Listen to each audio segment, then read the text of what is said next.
Alright y'all, how y'all doing? Welcome back to Lime Time. I'm your host again, Kofi Anand. And hey, look, today we have a really special treat for you. So we are going to be having a guest over, T from Mima's Kitchen, another fellow food truck owner. I'm really excited about it. She's from Louisiana, and so I figured, hey, this would be an awesome opportunity for me to have her try out my island gumbo recipe.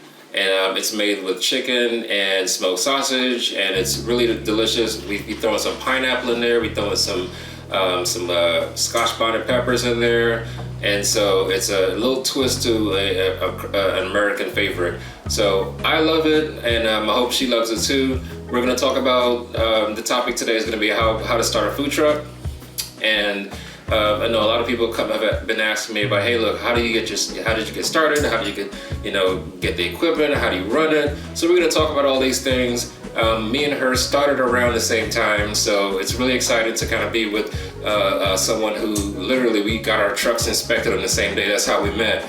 And so it's kind of awesome to kind of see here we are almost a year later, still doing it. And so we figure we impart some of that knowledge back on to other folks who are maybe looking or thinking about doing the same thing. So thanks for joining us, and check it out.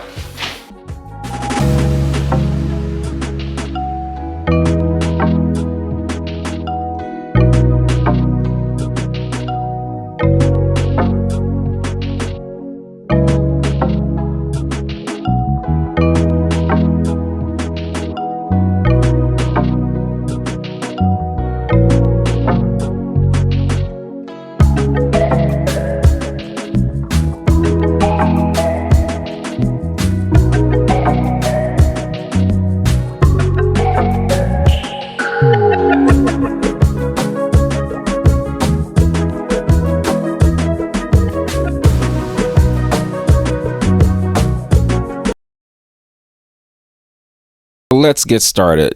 So here's the list of ingredients that we're gonna need.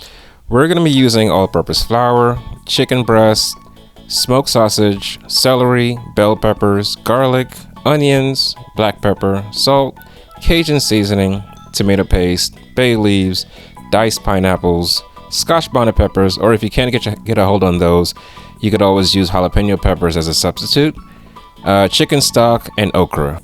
Don't worry about the actual measurements. We're gonna actually put all of those into the description of the video itself. All right, now, this is one of the kickers here that kind of separates our gumbo from the rest, is that most gumbo recipes you will find, you'll see they'll use cayenne peppers. We use habanero or scotch bonnet peppers. It just adds another level of kick to it. Now, one option, you could also choose to not actually cut up the peppers. If you just want to drop the pepper in there, see these seeds and the stuff on the inside is actually what makes it really hot. So if you want to get the flavor but want to maybe tone down the spicing a little bit, just add the pepper in there whole. And the other part of this is that we're adding pineapple chunks. That will give us another type of flavor to really what makes the island part of the island gumbo. All right, next we're gonna cut up our garlic.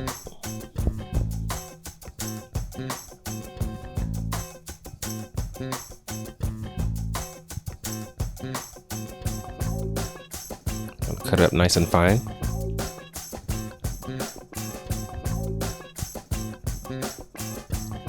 Then our onions.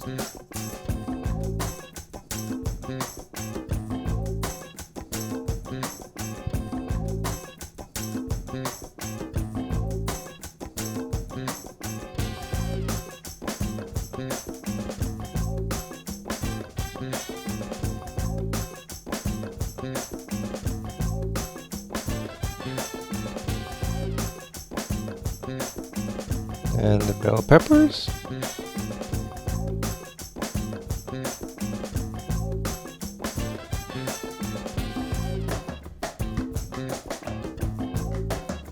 And of course the celery.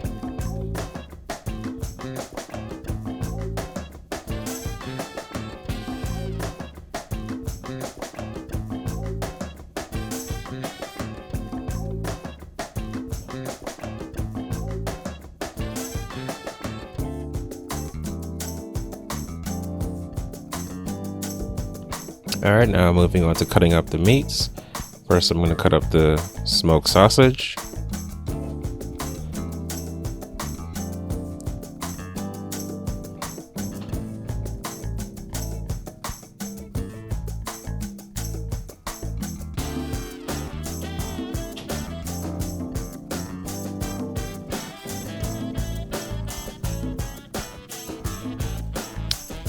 And now moving on to cutting up the chicken. So I'm going to cut it up into nice small little bite-sized pieces.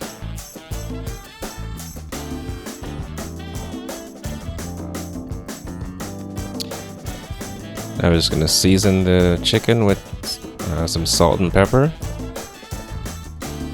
I like to put a little bit of olive oil on it as well, just to help the seasonings kind of stick to the chicken.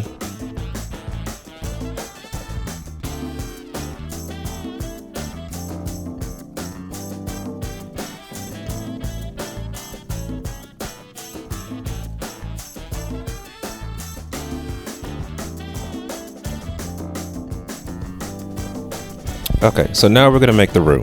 So for the roux, you want to add about a cup of oil to a cast iron skillet, and then add about a half a cup of the flour, all-purpose flour. Then you want to mix it up really good. Just keep stirring it because it will stick to the bottom of the pan. You want to keep your flame at about a medium right here. It's a slow process, but you want to keep stirring that until it turns into a nice peanut butter color. See, it's nice and creamy here. So this process takes about 6 to 7 or so minutes, depending on how high your flame is, but when it's done, it should look like that. All right, so now we're gonna move over and add our sausages to the pan. I just want to brown those. So the smoked sausage is already cooked, so you don't want to have to do too much to it. So you're really just getting them nice and brown.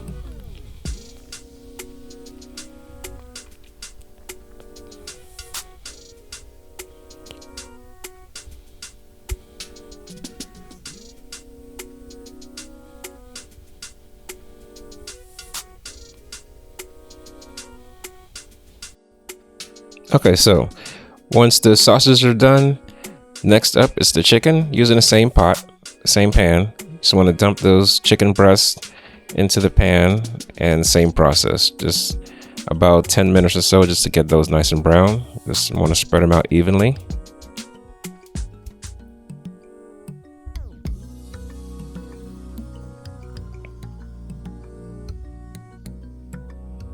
All right, so once those are done, just want to remove these from the pan and just go ahead and you can put them in the same bowl with the sausages.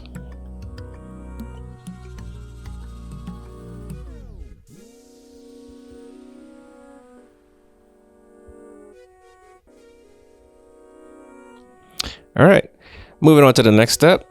Now that you remove the chicken from the pan, we're now going to add our tomato paste. Might want to lower the stove here so you don't burn the tomato paste. So this just let this cook for about 2 to 3 minutes just to heat it up, break it up a little bit, and then we're going to add the vegetables, all the onions and celery and peppers and all that stuff in there, and then we're just going to basically just let these cook for about 5 minutes or so just to get them nice and soft and caramelized and everything. So everything, the tomato paste to kind of mix all in there.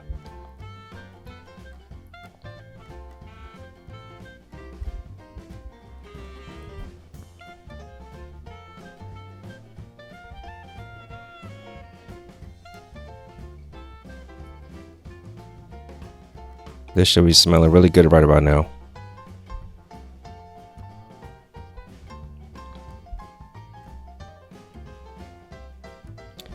All right, so it's been about 10 minutes. So I'm just gonna add the pineapples.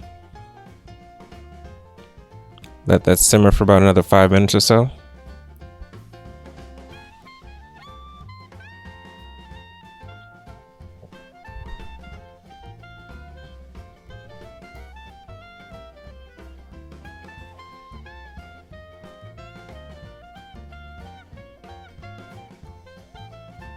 And then I'm also going to add the Cajun seasoning.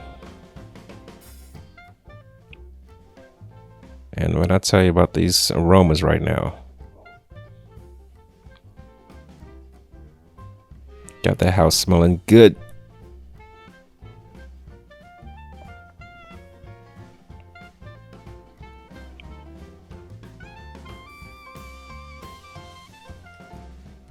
All right, so now moving on to the next phase. So now what we're gonna do is we're gonna add our chicken stock to a pot. So I used about 2 cups of chicken stock. No, actually about 4 cups of chicken stock and about 2 cups of water. Combine that into the same pot and let that come to a boil. And once that starts to heat up, what we're gonna do is we're gonna add all the ingredients right back into that pot.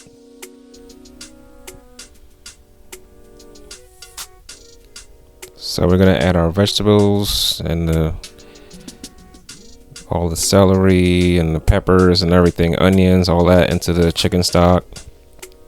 Then we're gonna toss in our chicken and sausages.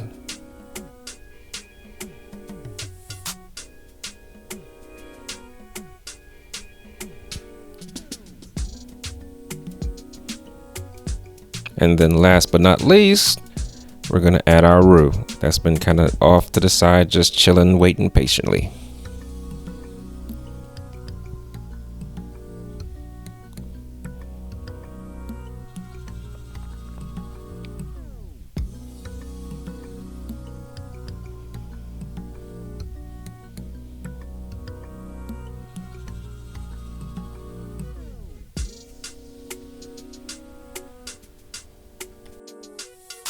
All right, so now we're just gonna give everything a stir.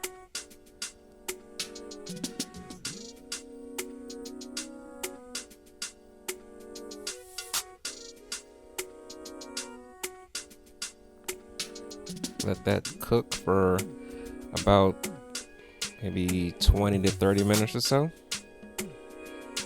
the sauce can thicken.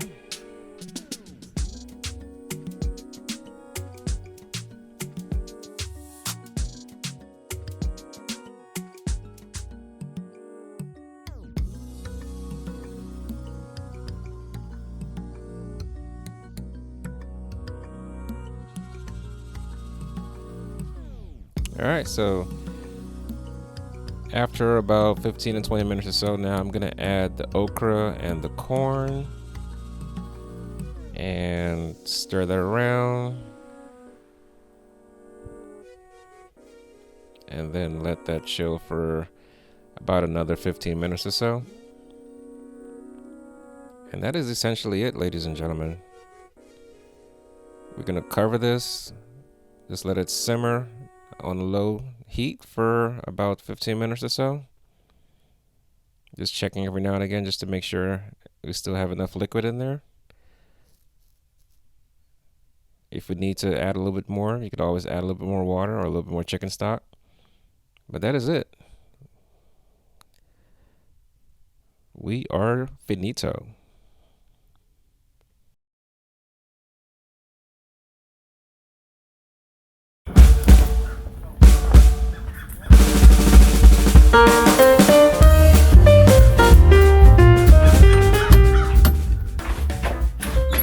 Hey, how you doing? Good morning. How you doing? Good to see you. Thanks for Thank coming. you. Thanks for Thank coming. you. No problem. How you doing? Okay. You know, the idea is to kind of let people know like what our story is, and like if they wanted to jump into the food truck business, like this is what you do. This is our experience at least. You know, there may be some what not to do. You know, because I definitely I've made tons of mistakes as well. Yeah, so. As well, and I'm from the food industry, so but I still make mistakes. Yeah. All right, well, cool. Well, again, thank you so much for doing this. Oh, no problem. Really appreciate you coming out just to kind of tell people a little bit about your background. You know, so yeah, for starters, well, you know, want to try the. So yeah, I'm from Louisiana now, so yeah, so it's gonna be a hard judge here. But... No, let me see.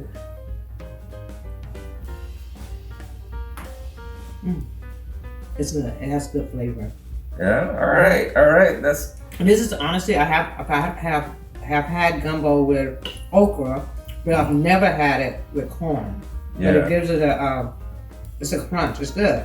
And I Okay, think something a little extra in there too that you may or may not have recognized right away. So it's something like I call it island gumbo. So we actually threw some pineapple in there and some instead of like cayenne pepper, we use scotch bonnet peppers. So it's a little spicier than maybe than you might have been used to. What do you think about that? It's really good. It's not. I love spice. So spice, Louisiana, we love spice. But yeah, it's not too spicy. It's honestly, it's good. I was skeptical at first because I've never had corn, but it tastes good and the consistency is there. It's really good. I would buy this. This is good. Yeah. All right. Thank you. Whew. Well, it's really good. Thank you. Appreciate that. So what's your background? How did Meat Mom's Table come about? So I retired in June this year from the Pentagon. So in my 32 years of service, I opened up restaurants. I was a deputy commander, but I was for force support. So force support is all from, we call it cradle to grave. So from child care to mortuary, but and all in between, all support. So I spent 17 years in Europe, and one of my favorite things was actually cooking for the troops. Okay. Because the dining facilities, the clubs, and all that fell under my leadership. So I would get in the kitchen with them. And then, fortunately, when I first started off, I actually early on in my career in the 80s, I actually opened up clubs. Okay. And the military invested in me and sent me to the University of Houston, University of Michigan, to culinary school. Wow, okay. And although that wasn't my primary job, it allowed me to make sure that we were given the best product possible to the troops. So spending, I deployed, and 2 years ago I was in Turkey, and we were closed down. So they sent all the families away, and it was just the troops there with no families and stuff. So, and you couldn't go off the base. So it was locked down. So I really got into cooking for the troops and just really realized that was my passion. And so then I moved back here 2 years ago this month, and then we went into COVID. So when I was at home, I had my mother, which was terminally ill. I was cooking for her, and then I started cooking for people. And then I realized that my passion was more in the cooking and getting up, logging on to the Pentagon. So I decided one day that we're gonna open up a restaurant. And that has been a life dream of mine. But because of COVID, the timing wasn't right. Right. So I All went the to restaurants were shut down. all of it's closed down. So I said, what do I do? So I went to sleep one night and I had a dream, and I had been reading about Slutty Vegan in Atlanta.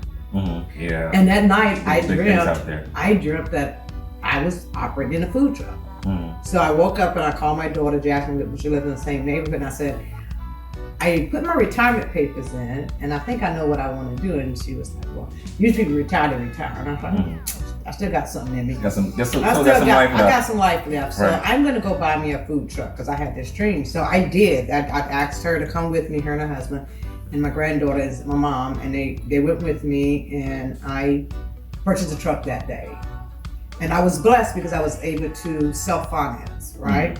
So I purchased a truck, didn't know the rules and the licensing and all of that, right?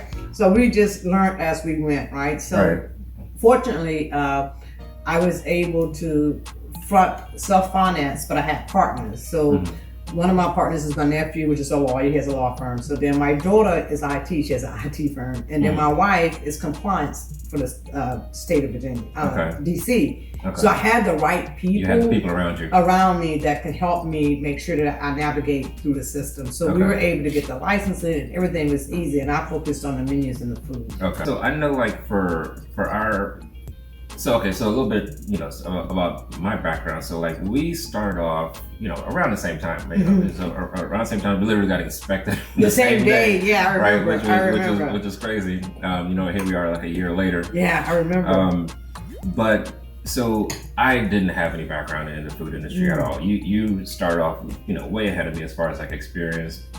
I also used to work for DOD. I spent most of my time, most of my professional career, either in the military or in the DoD as a civilian. Okay. But I was just one of those people like who I was tired of it. I was tired of it for quite a while.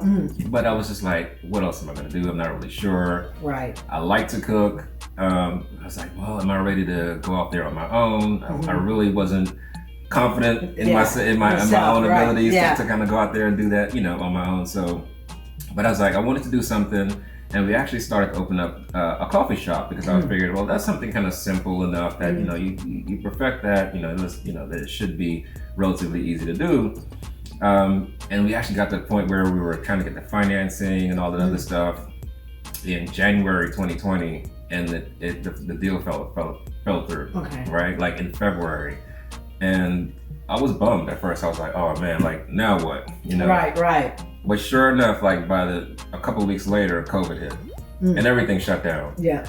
And I was just thinking, wow, that's just like that's a blessing in disguise right there. Because had we actually gotten a loan and actually opened up, we'd have been shut down, and everything would have been a waste. All that money and energy and everything would have been for nothing, because here we are with this building that nobody knows about, that's shut down, that can't make no money, and it's like, oh man. So, but we still wanted to do something, so we decided, well, where can we pivot? How can we still do something in the food industry that that is still viable? And so the food truck came about, and so I was born in Guyana. Okay. Came here when I was 12, so I was, kind of like Caribbean-ish. Yeah. Ish. So ish, I totally own it, but I was like, well, this is something that I still have a passion for, my, background and my culture, my heritage. But I'm also recognized that, look, there's some, I'm half American in a way. I know the American food just as much, and so I figured Caribbean American fusion would be a way to kind of blend both of those cultures and still be true to myself. And so that's how Soul Rebel started. Oh, and so the name, honestly, it came from I used to do a lot of social justice work with the NAACP and with the Activated People and the organization I started, and fighting for racial justice. And so Soul Rebel is something that a name that kind of appealed to me, because I thought it was something that was indicative of someone who goes out there and fights for what's right. Right. And just does things that for right, not necessarily for money or whatever. Right. And I still wanted to be true to those things. And so wanted to be able to use this platform to talk about these things, and kind of uplift our people and educate our people on how to get ahead as well. Right. So that was our background. But as you can tell, nowhere in that history was anything about food. Right. I'm like, wait. So I never cooked professionally, never even worked at a McDonald's or nothing like that. So it was you're doing good. It was a total leap of faith. Oh, you're doing good then, because this gumbo is awesome. But no, that is. And you talk about your name, Mike. Jazz and I was going to open up a tea shop, right? And Tea Snob was going to be the name. And so we had the LLC, everything. That's where we were going. Yeah. After the COVID hit. So Mimons, though, my granddaughter actually called me Mimon. So we were like, what can we name a food truck? And my granddaughter was like, I call you Mimon. I love your food. That. Yeah. So let's go Mimon. I said, okay, let's go Mimon's table. Yeah. But I'm glad you said that, when you can integrate food and justice or any cause, because food is the one thing, and traveling the world, I find that food is the one thing that brings people together. Right. So you can have great conversations over food, regardless of your diverse backgrounds. Right. Food is the one thing that can start a conversation. Right. So I like that. And table is, I think that we all need to come back to the table. Right. I know now you shut the food truck down for the winter. So like we're still going as a food truck, but yeah, it has slowed down. It's the winter time. It's food trucks are a seasonal business. You're making most of the money during the warmer months, which makes sense. You're outside. Right.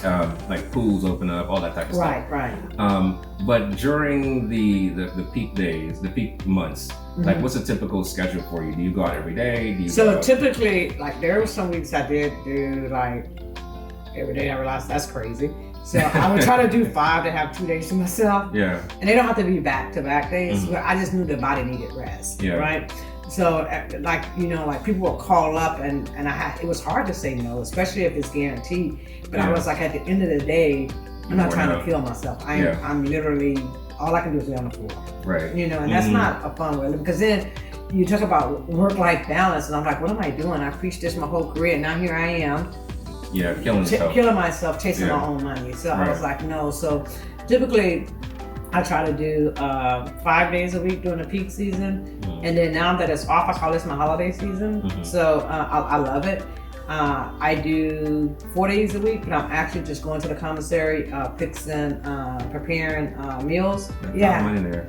Yeah. So for our schedule, so we typically did anywhere from like 3 to 4 days a week. Okay. There were some weeks where we did 5 days a week, but honestly, when I hit 3 to 4, like that's enough for me for like a week. Yeah. You know, because it's like you have the days that you're out, but you still have like prep days. Yeah. You know, because one of the things that I had to learn, you know, earlier on was that you can't try to do everything like prepping on the same day that you're going out. Right. You got to have like a main prep day at least 1 or 2 main prep days every week. And so if you have a 3 or 4 day work week of days when the truck is out, you still have like another day or 2 of prep on top of that. So you're still working a 5, maybe 6 day week. Right. And so if you start doing 5, 6 days in a row, anything like that, or you know, where you're doing like a lunch and a dinner or something, you're talking about like working 8, 9 days straight, which I've done, but like it kills you. Yeah, it does. It does. One of the things that I didn't think about when I first started this was like just how the physical toll it takes on you. It'll take it. Yeah, I lost like 15 pounds like the first month. Yeah, I lost a lot. Like people was like, "Are you sick?" And I was like, "I'm working hard." I thought I was sick. Yeah, I was like, "I work hard." Yeah, like, you sure something not wrong with me because I'm dropping too much weight? I actually went to the doctor because I was like, "Wait a minute, I lost like 15 pounds in 3 weeks. Wait a minute, something wrong. Something wrong with me." Yeah. But the doctor was like, "No, you all right." I'm like, "So it's just this food truck, maybe." Which honestly, I could have used stand to lose a little bit, so I wasn't too mad once I figured out I wasn't sick or nothing. Yeah. But I also realized like you got to pace yourself. Yeah, and you do. Right. But I met this one food truck, there's 2 females, and they were telling me that their first year was, they call it the ice cream scenario, right? Like you're just driving around and hoping that you're going to make some money, right? You're going out there not knowing. Yeah. So that took a while, but I actually didn't get serious. I retired at June of 22nd, so I didn't get serious until after I took a month completely off. So I didn't get serious until July. I was really going out there and really realizing that I needed to have a minimum. And I also needed to, I like being more consistent, not just, I'm going to this HOA, I'm going to show up here, I'm going to the festival, this and that. So then I started reaching out for contracts. Okay. And I found that, this is where it's at, right? Okay. So I evolved to contracts. And then but the HOAs was good for me because it allowed people to meet me to get my name out there, and people would request. So I got a contract like with BMX Novi, so that was a good one, right? I did their national, and then I got university. I through Good Find and those platforms, I was able to go to the University of Washington and the Navy Academy. I was able to compete, and I won first place. With Fredericksburg Food Show. So they did a rally, and I went in purpose. So my family flew down from Louisiana to support me. So I'm big on family. And we took first place, and that gave us some notoriety, and then just getting the name out there. Yeah. So now that I understand that and where I need to go and where I'm willing to invest, I have a better future. Right. You know, so my thing is fun. It's hard work. It's real hard work. The hardest part has been actually staffing, like hiring people. Yeah, I was going to ask you that. I was going to get to that, but I was like, I know because we struggled. I think that was probably like our biggest challenge starting out, just finding the right support and staff. Right. And I'll tell you my story in a minute. But so how did you? What was your challenge and how did you overcome it? Well, we tried word of mouth. I actually have a friend that works at Kindergarten. She loves food and she wants to open up a food truck. So I said, well, if you really want to open one, don't just jump out there and open one. Come work with me. So she's been my steady right hand. And then my daughter and my wife then actually on the truck with me. I actually hired some people. And then one guy after 2 weeks, I was okay. You don't fit it. Like I didn't invested too much money to allow this to go south. So thank you, but no thank you. Mm-hmm. And then I hired another guy, and actually he's still on my payroll, but he has some medical conditions. I need him to take care of himself first before he can worry about me. Right. So right now, and that's one of the reasons, like for the wintertime, I'm able to shut it down and then focus on catering, because I can do catering by myself. Right. So I'm like, okay, I got this. And then we're gonna do a retreat that we take and look at everything we did, and then analyze the past in order to set a better future. So we're going to do that next week. Actually, we're going to have a retreat where we all come together and we look at the finances, we look at what worked, what didn't work, mistakes made, and how do we go forward. Then we can forecast 22. So that's a good idea. That's what we're going to do. Yeah, and everybody should have a seat at the table. And I tell people all the time, and you're for justice, it's one thing having a seat, it's another thing having a voice and know your voice. Right. And on it. So I've always been that one for, like, let's do what's right for people. And I've had the opportunity in my career to be in leadership that I can make a difference. And so I still want to make a difference on my own now. Yeah. That's awesome. From start to finish, from like concept to, if you can maybe describe like the process of like getting the truck, how long did it take? If you're comfortable, how much money did it cost, and things like that. Money. So I think I went in January. Like the first day I went to see it, I went to I can't even pronounce his name, but El Haj, yeah. Mm-hmm. So I saw the trucks out there. We just went through. He walked us through, and I said, "I'm gonna do this." Right. And so that day, the first day out there, I was like, okay, I can draw. I done built kitchens, right? Design kitchens. I got it. I know what I need. And so I did that. And then I had already been testing menu items, right? So I engineered my menu. And then I gave him half the money down. And I think the actual outright purchase of everything with the equipment and everything in the wrap was like shy of $62,000. Now, but what I also put, so like right now, my tax person telling me I'm like close to 200K out of pocket. But I put the advertisement, payroll, inventory, made some mistakes along the way. I bought one POS system that was the actual system itself was too large for the truck. It was too bulky. So then we went to Square.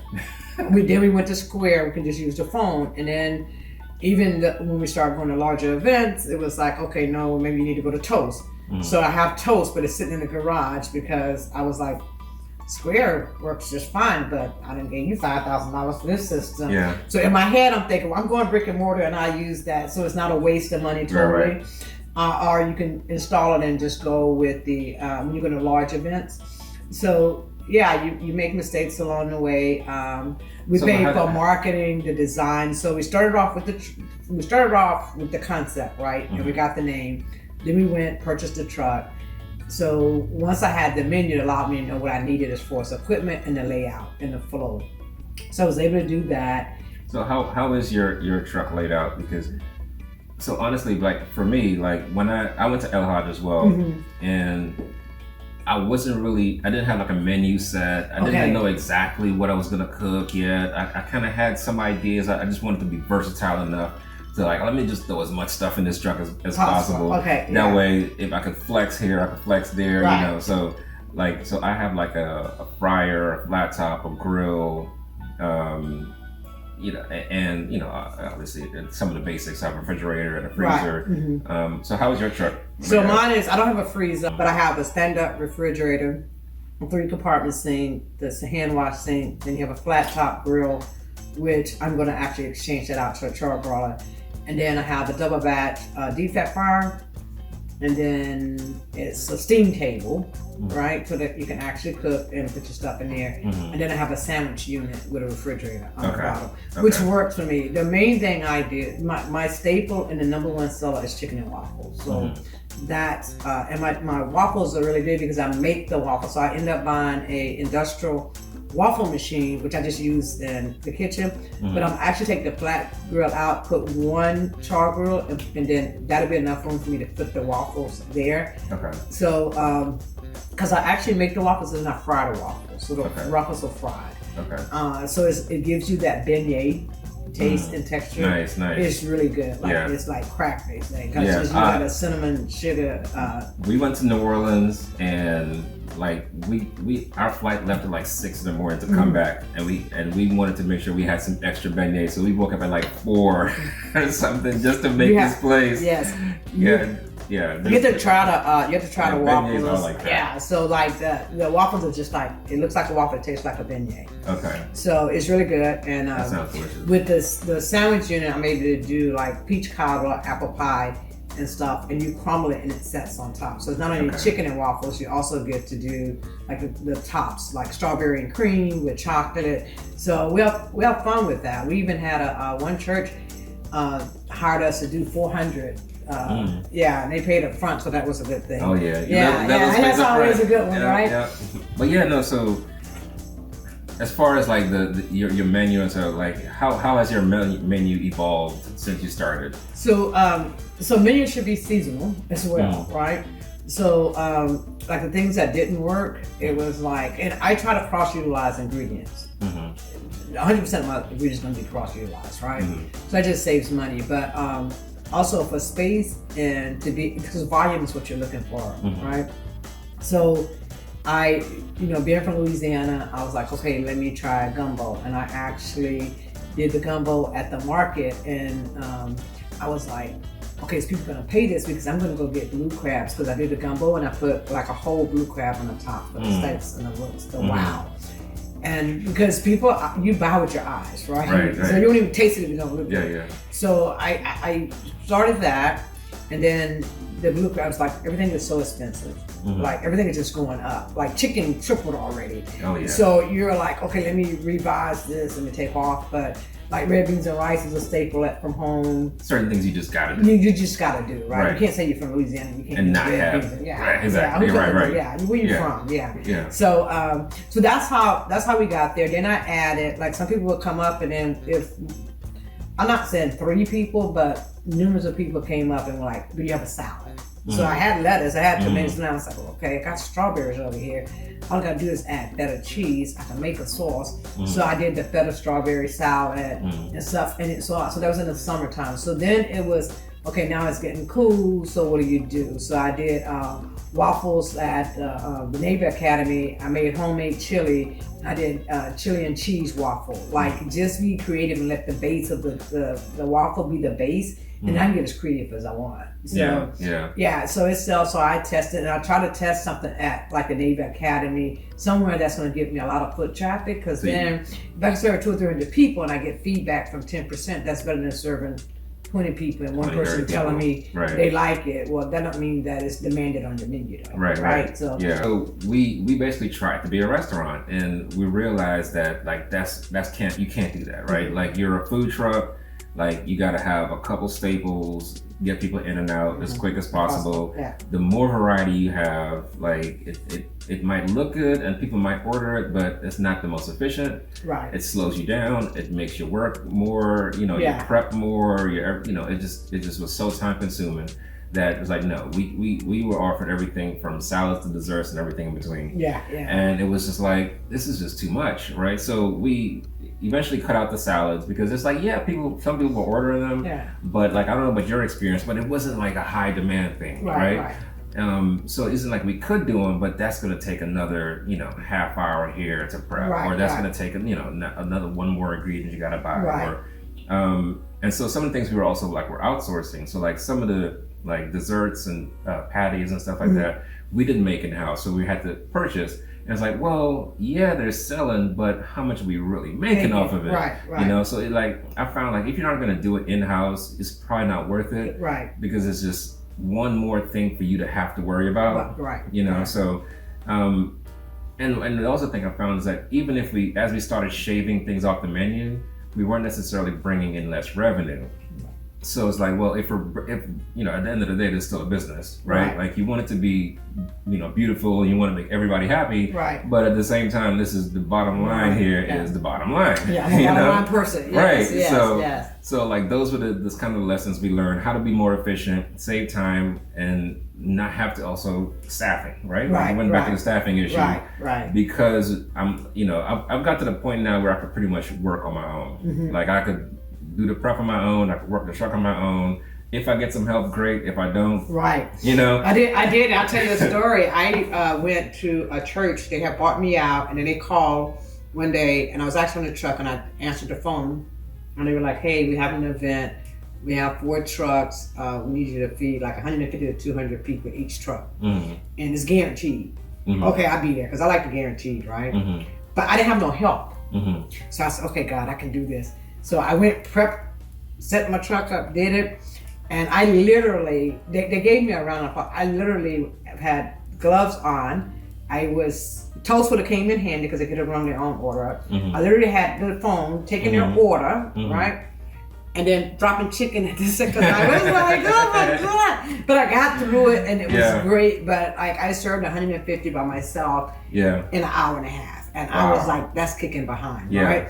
But that's knowing your flow and knowing you. So that feels good. It feels good because you're like, I did it. It hurts, right?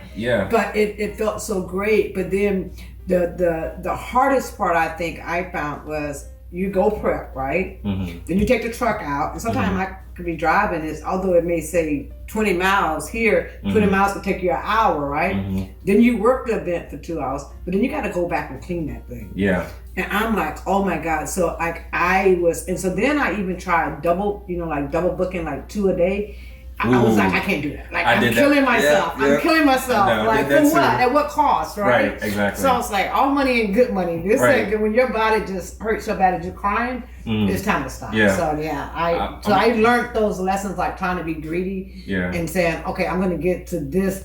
I'm making my money back, and my tax force are like, you know, the government will give you 3 to 5 years to break even. No, this is my money, and my account want my money back, so I'm putting it back in. But then I realized, no. So, you'll kill yourself. I would be dead, and someone else would be enjoying my stuff. So I was like, slow it down. The first day that I got through a truck on my own, it was by accident basically, because my assistant basically called in sick, like the day of or something, and I was nervous, but I was like, let me just try to get through this. And finishing that first day on my own, I was like, wow, I actually did this. It's a great feeling. And then so like one time we went out to, earlier on, I had an assistant out there with me, and we went out to this one of these condos, and we were like an hour late on the orders. It was just hectic, crazy, very early when we started.